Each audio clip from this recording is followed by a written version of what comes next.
خلاص كده احنا على الطريق الحر. مالكمش دعوه بابراهيم ده حاله كده مع نفسها. على الطريق الحر اهو. عاش كابتن مصري. طبعا بشكر التيم الجميل، كابتن طارق، كابتن ابراهيم، كابتن محمد عدلي، كابتن خالد والدنا واخونا الكبير، كابتن محمد سيف. يعني بشكر الناس دي ان هي لسه مستمرة معانا على الطريق، مكملين ان شاء الله مع بعض.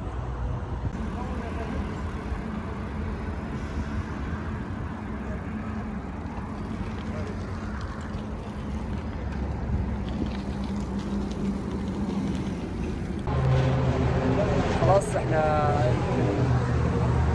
الساعة، حتى الساعة مش باينة،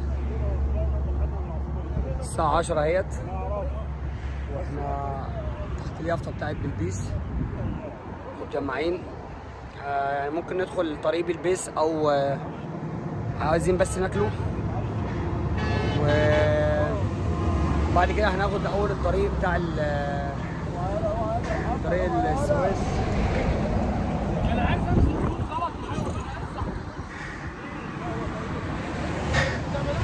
وصلت بلبيس، الشباب هناك اهيت. هندخل عشان ناكل، بعد كده برضك نشوف مكان نريح فيه ونكمل فيما بعد.